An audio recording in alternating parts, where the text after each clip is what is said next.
So, good morning everyone. Meron tayong 5-door jeepney dito. Pangilang units na to, kaya lang ngayon lang natin mabigyan ng panahon para i-review. Share lang namin sa inyo kung ano yung difference nito dun sa 3-door model, ano yung mga pinagkaiba nila, ano yung features nito. And then, buong panahon po kayo para makita yung kabuuan ng auto, ano yung mga pinagkaiba.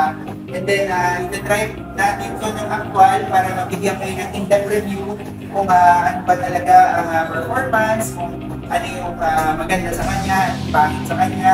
To help people decide kung anong kunin nila, pang 3-door pa kayo o pang 5-door na jeepney. All stock pa to at diretso galing ng NASA. Gagawin natin yung review na hindi pa siya nasa-set up, all stock pa siya, and then after ng review na yun, set up natin to, then share din namin sa inyo next na gagawin. Set up tayo para lang ma-improve yung itsura, ma-improve yung mga kahinaan ng auto, para ma-improve natin kung ano yung dapat i-improve, ano yung kailangan na i-upgrade.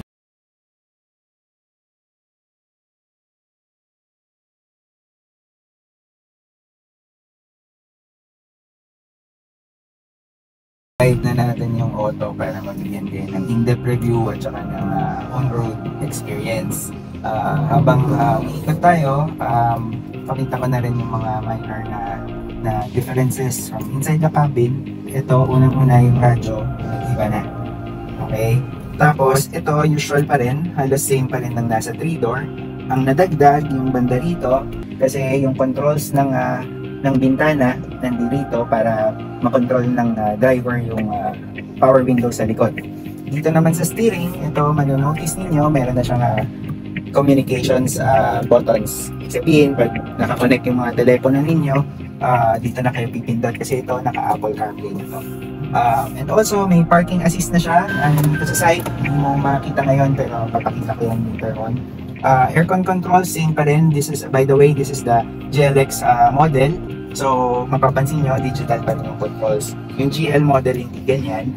Analog siya. Ito, digital na. So, initial feel. Maraming nagtatanong, paano kaya yan? Yung power ba niya ay enough? Kasi bumigat yung kotse, bumaba yung sasakyan. Well, first and foremost, mas mabigat to ng about 100 kilograms from the 3-door model. Tapos umaba din yung wheelbase, kasi nga syempre naging 5-door na siya. Initial feel ko, sluggish pa rin as expected. Kasi sa 3-door model, alam naman na ng mga owners ng 3-door model na yun yung problema, may throttle lag.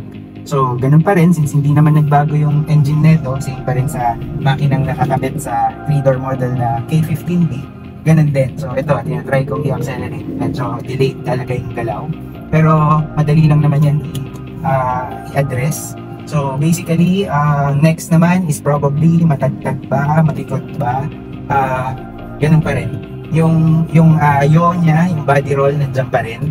Ayan, if you notice, tinatry kong iliko-liko, yung body roll niya nandiyan pa rin. Yung dumping ng shock absorbers, okay ba? Well, so far so good, malambot naman yung dumping niya. It's just that ang problema lang since may body roll nga, nakakahilong sakyan. So, what we're trying to do now is iniikot namin ito para lang ma-share muna sa inyo yung first-hand experience bago namin galawin. And also, hindi tayo basta mag-upgrade para lang mauna na masabi na, oh, nakapag-set up na kami. Aaralin natin mabuti ito, ultimo, differences sa suspension, difference sa pangilalim, o kung ano man yung differences nila, aaralin natin mabuti yan. Para nang sa ganon, bago tayo mag-upgrade, alam natin yung ginagawa natin na specific talaga na upgrade para rito. Kasi karamihan ng nakikita ko sa mga social media, paglabas pa lang, oh, upgrade na kaagad. Ginagamit nila yung mga pang 3-door.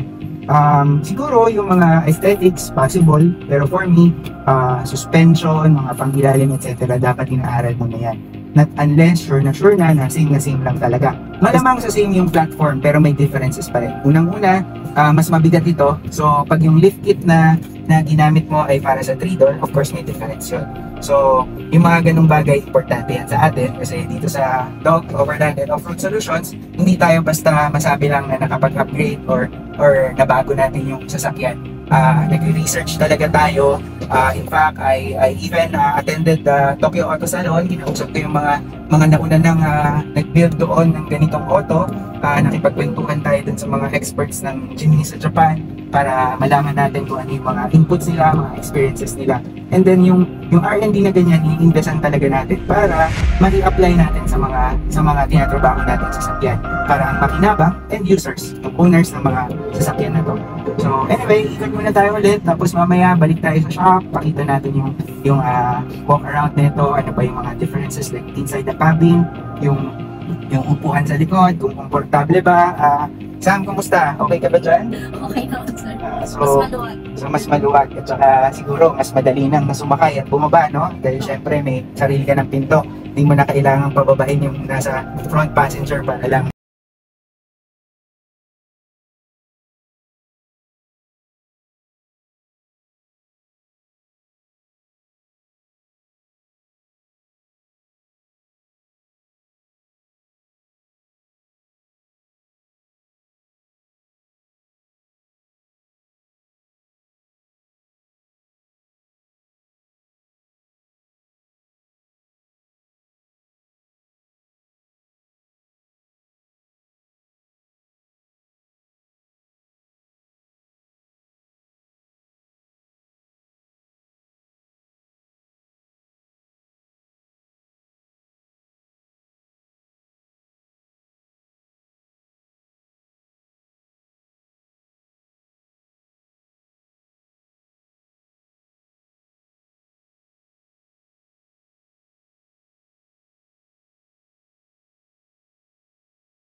Iakyat dito sa gutter, tingnan lang natin yung pakiramdam kasi yung mga 3-door owners, ito yung problema. Ayan, pag umakyat at bumaba, malikot. Try natin ulit. Ayan, marami siyang extra movements kapag may uneven roads. So expect pag bumababa ng humps, ganun pa rin, malikot. Pag umakyat ng gutters, malikot. Pero kung patag naman yung kalsada at dire-diretso naman yung driving ninyo, so far maayos naman siya. Try natin acceleration, bagal talaga. Although kaya niya yung sarili niya, pero mararamdaman mo na hindi talaga siya ganun ka-responsive.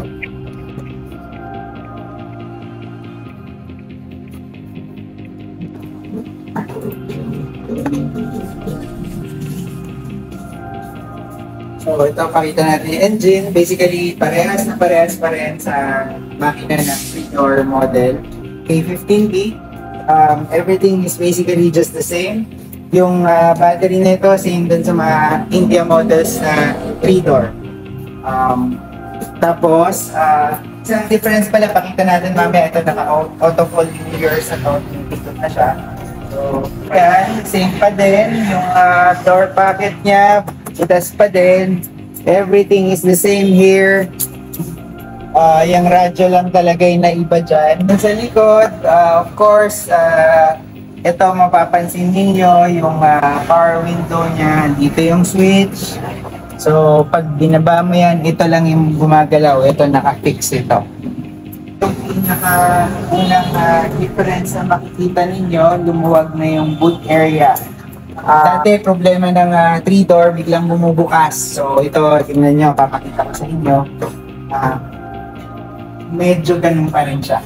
Although, nagpalit na sila nito, hindi na kagaya nung sa 3-door na as in bigla-biglang bumubukas. Ito medyo may konting pigil. Tapos ganun pa rin, may saksakan siya dyan, may ilaw siya dyan. Then ito yung back seat, dalawang position change na. Ito pakita natin. Isang posisyon na dito, tsaka doon. So, yun lang. Dalawang posisyon lang. Yan yung pinaka-normal recline niya. Tapos, isang mas nakahiga ng konti. Dalawang posisyon lang. And then, pag binaba ito or dinapa, hindi siya flat na flat. Kagaya nung sa dati na nagpa-flat. Ito hindi. Ganyan lang ang pinaka-posisyon niya. Hindi to flat na flat. Unlike yun sa sa 3-door model na pwedeng i-flat talaga. May angat ito, hindi flat yung cargo area ninyo. So yan, makikita nyo yung difference. Legroom, pakita sa inyo. Yan yung driving position ko kanina. Although my height is just 5'7", pero yun yung driving position ko ng harap, tapos ito yung legroom sa likod. Very much the same sa seating position ng 3-door, except that may pinto na, so easier access. Tapos pagdating dito sa rear seat, tingin ko as in 2 tao lang talaga makakasakay. May space dito in between, pero kahit bata siguro mahihirapan dito. So tapos ito naman, ang seatbelt niya 2 lang talaga, so that means 2 tao lang talaga dito sa likod.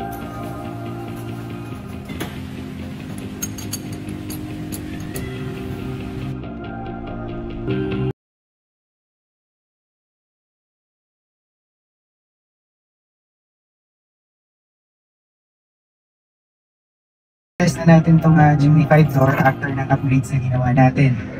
Basically, ang nangyari dito is bago natin sinet up, pinag-aralan muna natin mabuti, inikot-ikot natin yung kotse, pinahimay ko bawat pyesa, and then we decided to do the upgrades based on our findings kung ano yung weakness na itong Jimny 5-door na to. So, let's start with the suspension. Yung suspension niya, para sa akin, mas stable than the 3-door kasi nga siguro dahil longer wheelbase siya. And aside from malamang may binago rin sila kasi hindi na parehas ng part number yung shock absorbers. But then medyo malikot pa rin siya, kaya i-improve natin yung suspension. Kinabitan natin siya ng Dynaflex suspension na electronically controlled. Nandito yung control niya sa side, wherein pwede kong laruin yung damping adjustments. Pwede ko rin iset kung anong klaseng ride comfort yung gusto ko. Currently ngayon yung ikot natin siya, naka 0-0 lang siya. 0 yung damping, 0 yung compression, 0 yung rebound.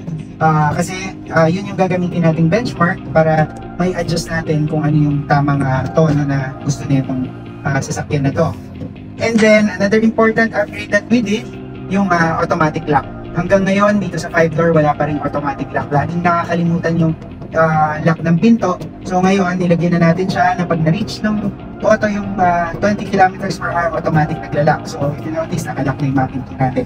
Pero pag park natin, pag huminto tayo, mag-unlock na rin automatically. Another upgrade na nilagay natin is yung TPMS. Kaya kanina tumutunog siya kasi hindi pa nakaset kung ano yung ideal tire pressure na gusto natin ikabit. So may tire pressure monitoring system na to. And then what else? Bumigat itong auto, bumaba ang wheelbase, pero same engine pa rin. Same ng engine na nakakabit sa 3-door, which is the K15B. So because of that, sluggish siya umarangkada. So nilagyan natin ng throttle controller para hindi na siya naglalak. Mas better acceleration, quicker response. And also, aesthetically, hindi tayo masyadong naglagay ng mga upgrades dito kasi yung mga essentials lang muna. At saka, nag-focus tayo dun sa mga improvements na pwede natin gawin based from stock na nakakabit. Another important upgrade lang ginawa natin, nilagyan natin siya ng differential breather. Kasi 4x4 ito, definitely, hindi mo maiiwasan. Maiitawid po sa baha, or pag sa adventures ninyo, may mga sapa, or mga maliliit na river crossings. So, maliit na upgrade lang pero sobrang importante, differential breather. Hindi tayo naglagay ng snorkel simply because hindi pa naman natin to balak isabak sa mga malalalim na river crossings. Yung mga pinagtuunan natin ng pansin, nag-focus na muna tayo dun sa mga essential upgrades. So ngayon, ginagamit na natin siya dito, high speed. Tingnan natin sa NLEX how it performs, and then we'll try na maghanap ng mga uneven roads para malaman din natin yung improvement ng suspension. But so far, initially, naka 0-0 pa lang yung suspension na inabit natin. So far so good, very stable siya. Even at speed of 90 km/h, hindi mo mararamdaman na parang ang tinataboy ng hangin kung pag nadaanan ka ng malalaking sasakyan, para kang nagsusway. So, after we do this, itutono ko na yung suspension na yan. Na-adjust natin yung rebound and compression. By the way, sa ngayon, in the market, itong Dynaflex pa lang suspension kit na merong adjustment bolt, rebound, and damping. So anyway, that's all for now. Mamaya ikot na lang namin kayo, papakita namin yung actual upgrades na ginawa. I'll be focusing muna na